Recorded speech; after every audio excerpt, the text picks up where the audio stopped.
Praise the Lord.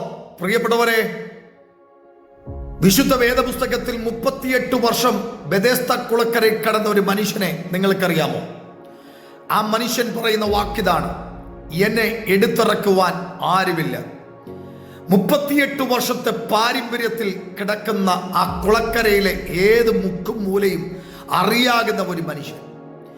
പല പ്രാവശ്യം ദൂതൻ വന്ന് കുളം കലക്കിയപ്പോൾ ആരും എടുത്തിറക്കാൻ ഇല്ലാത്തത് കൊണ്ട് അവിടെ കിടന്നുപോയ 38 വർഷം കൊണ്ട് കിടപ്പ് രോഗിയായവൻ, അവരോട് യേശു പറഞ്ഞു, നിന്റെ കിടക്കയെടുത്ത് നടക്കാം.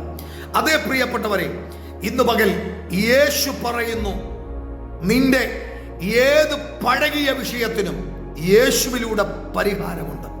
പഴകിയ രോഗമാകട്ടെ, പഴകിയ ഏത് വിഷയങ്ങളാകട്ടെ, നിനക്ക് പരിഹാരമുണ്ട്. യേശുവിലൂടെ ആ വിഷയത്തിന് പരിഹാരമുണ്ട്.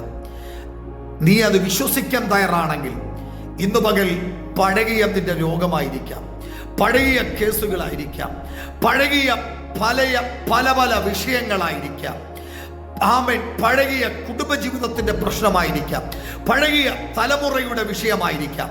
ഇന്നു പകൽ യേശുവിൽ നിന്റെ വിഷയത്തെ ഏൽപ്പിക്കുക. തീർച്ചയായും ആ വിഷയത്തിന് പരിഹാരമുണ്ട്. വിശ്വസിക്കുക.